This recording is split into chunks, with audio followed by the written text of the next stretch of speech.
আরণ্যক আর রোশনাইয়ের কাণ্ড দেখে অবাক হলো গরিমা। সম্পূর্ণ জানতে দেখতে থাকো।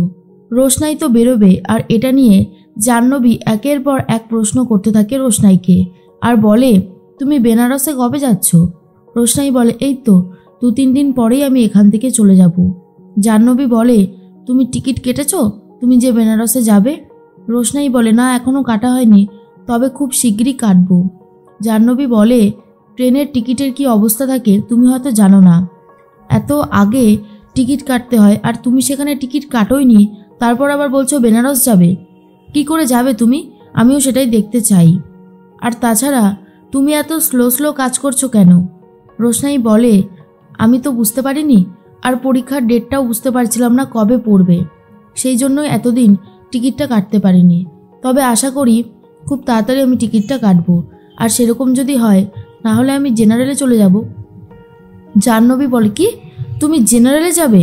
তুমি এখন সেলিব্রিটি রোশনাই, আর তুমি নাকি বলছো যে তুমি যাবে এইভাবে জেনারেলে? সেটা কি আদৌ সম্ভব? আমার তো কোনোভাবেই মনে হয় না। যাই হোক, আজকে তো বাদশাকে আমরা বড়সড় একটা সারপ্রাইজ দেব। তুমি কিন্তু বাদশাকে কোনো সারপ্রাইজ দেবে না, এমনকি বাদশাকে উইশও করবে না। তোমার কাণ্ড দেখে এমনিতেই গরিমা প্রচণ্ড রেগে গেছে, আরও যদি বাড়াবাড়ি করো তাহলে বুঝতে পারছো তো গরিমা ঠিক কতটা রেগে যাবে। তোমাকে যা বলার বলে দিলাম, এরপর বাকিটা তোমার সিদ্ধান্ত। তুমি যদি কথা না শুনেছ তখন কিন্তু তোমাকে আমি ছেড়ে কথা বলবো না।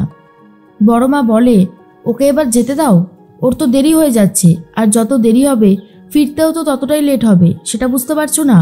যেতে দাও ওকে। আর তখন জাহ্নবী বলে, হ্যাঁ যেতে তো দেবই, যাও আর তাড়াতাড়ি চলে এসো, কথাটা ভালো করে মাথার মধ্যে ঢুকিয়ে নিও। রোশনাই তো বেরিয়ে পড়েছে।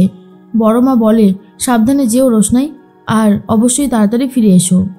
এদিকে ছোটু তো চলে গেছে মাধবীলতার কাছে ইনভিটেশন কার্ডটা নিয়ে, আর তারপরেই ছোটু বলে, দেখুন আপনি যাবেন কি যাবেন না আপনি আপনার জেঠুমণিকে জানিয়ে দেবেন, কেমন? তখনই মাধবীলতা বলে, জেঠুমণি আর লোক পেল না, শেষ পর্যন্ত আপনাকে দিয়ে এই চিঠিটা পাঠাতে হলো। আপনি যা ছেলে, জেঠুমণি জানে যে আপনি কীরকম ধাঁচের ছেলে? ছোটু তখন বলে, হ্যাঁ জানবে না কেন, ছোটবেলা থেকে দেখেছে মানুষ করেছে, নিশ্চয়ই জানবে। আর তার থেকেও বড় কথা, আপনি আমাকে শুধু অপমান করেন, এখানে আমাকে সবাই খুব ভালোবাসে। মাধবীলতা বলে, আপনার কুকীর্তিটা তো আর জানে না, সেই জন্যই আপনাকে ভালোবাসে। যেদিন আপনার কুকীর্তি জানতে পারবে সেদিন আর আপনাকে ভালোবাসবে না। ছোটু বলে, কে বলেছে আমি কোনো কুকীর্তি করেছি? দেখুন আপনি কিন্তু আমাকে অপমান করছেন, এইভাবে কিন্তু আপনি আমাকে অপমান করতে পারেন না ম্যাডাম। মাধবীলতা বলে, আমি কি পারি আর কি পারি না সেটা নিশ্চয়ই আমি আপনার থেকে শিখব না, আপনার থেকে ভালো কিছুই আমি জানি। এরপর ছোটু তখন বলে, নিয়েছেন তো কটা বই, সেই জন্য তো সব সময় আমাকে অপমান করতে থাকেন, এটা আমার জন্য কতটা খারাপ একটা ব্যাপার সেটা কি আপনি বোঝেন? মাধবীলতা বলে, আমার বোঝার কোনোভাবেই দরকার নেই, কিন্তু যেটা হচ্ছে সেটা আমি মেনে নিতে পারছি না। আপনি প্রচণ্ড ফাউ বকেন, এখান থেকে জানতো। আরণ্যক তো অনেকক্ষণ আগেই চলে গেছে রেস্টুরেন্টে, সেখানে অপেক্ষা করতে থাকে রোশনাইয়ের জন্য, কিন্তু এখনও রোশনাই আসেনি। এদিকে বাইরে ঝড় বৃষ্টি শুরু হয়ে গেছে, কখন আসবে রোশনাই সেটা নিয়েই চিন্তা করছিল আরণ্যক। বলতে বলতে আরণ্যক দেখে রোশনাই চলে আসছে, হাতে সুন্দর একটা প্যাকেট আর একটা ফুলের তোড়া। রোশনাইকে দেখে আরণ্যক তো খুবই খুশি হয়, আর বলে, রোশনাই তুমি এসেছো, আমি তো ভাবছিলাম এই বৃষ্টির মধ্যে তুমি কি করেই বা আসবে। তখনই রোশনাই বলে, আসতে যে আমাকে হতোই স্যারজি, কারণ আমি আপনাকে কথা দিয়েছিলাম, আর সবথেকে বড় ব্যাপার বৃষ্টির অনেকটা আগেই আমি বাড়ি থেকে বেরোতে পেরেছিলাম, তাই আসতে পারলাম। যদি বাড়ি থেকে বেরোতে না পারতাম তাহলে হয়তো আর আসা হতো না। এরপরই আরণ্যক বলে, খুব ভালো করেছো, একটু আগে বেরিয়েছো বলেই আসতে পারলে, না হলে আর পারতে না। যাই হোক চলো আমরা ভেতরে গিয়ে বসি। এরপর রোশনাই আর আরণ্যক দুজন মিলে অনেক গল্প করতে শুরু করে। রোশনাই বলে, স্যারজি এই ফুলের তোড়াটা আপনার জন্য, আমি আর কী বা দেবো বলুন, তাই সাধ্যের মধ্যে যেটুকু সম্ভব সেটুকু নিয়ে এসেছি। আরণ্যক বলে, কে বলেছে যে তুমি পারবে না কিছু দিতে, তোমার সেই সাধ্য নেই? এই তো কত সুন্দর হয়েছে এই ফুলের তোড়াটা, আমার কিন্তু ভীষণ পছন্দ হয়েছে। তুমি নিজেকে কখনো এইভাবে আন্ডার এস্টিমেট করবে না রোশনাই, সেটা আমার একদমই ভালো লাগে না। বিশ্বাস করো, এই জন্মদিনটা আমার জীবনের সবথেকে শ্রেষ্ঠ জন্মদিন হতে চলেছে। আর এটা শোনার পরে রোশনাই বলে, কি বলছেনটা কি, এতটা শ্রেষ্ঠ কেন স্যারজি? তখন রোশনাইকে বলে, কারণ তুমি আছো আমার সাথে।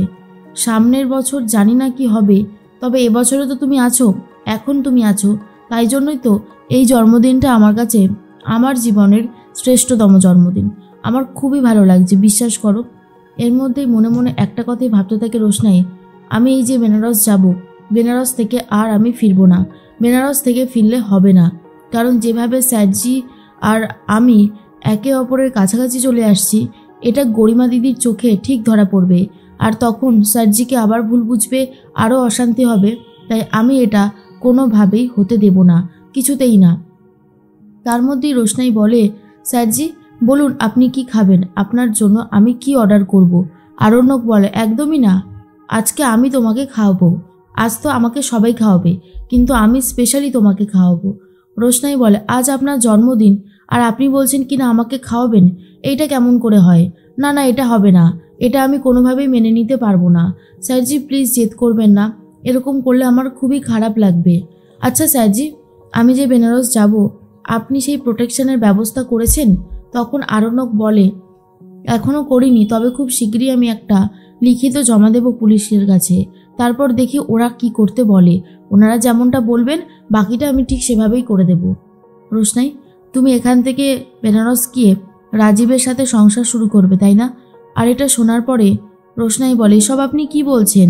দেখুন, আজকে আমার তো আর জন্মদিন না, এসব কথা বাদ দিন।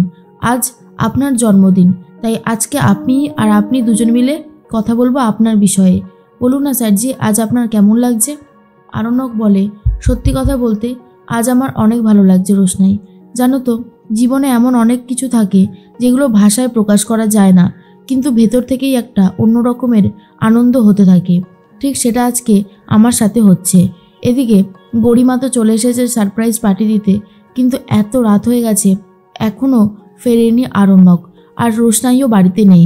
দুয়ে দুয়ে চার করে ফেলেছে গরিমা। আরণ্যকের অফিসে ফোন করে, বলে, আরণ্যক চ্যাটার্জি কখন বেরিয়েছে অফিস থেকে? তখন ওনারা বলে, অনেকটা আগে বেরিয়ে গেছে, কিন্তু এখনও কি বাড়ি যায়নি? গরিমা বলে, আন্টি আঙ্কেল, এরপরেও তোমরা বলছো আরণ্যককে ভরসার বিশ্বাস করতে? রোশনাইও বাড়িতে নেই, আরণ্যকও বাড়িতে নেই, অফিস থেকেও অনেকটা আগে বেরিয়ে গেছে। এবার বুঝতে পারছো তো আমি কেন এই কথাগুলো বলছি? তখনই তনুশ্রী বুঝতে পারে আরণ্যক কি তাহলে রোশনাইয়ের সাথে দেখা করতে গেল। জাহ্নবীও এই সন্দেহটাই প্রকাশ করেছে। আর এদিকে বৃষ্টির মধ্যে আরণ্যক আর রোশনাই অনেকটাই কাছাকাছি চলে আসে।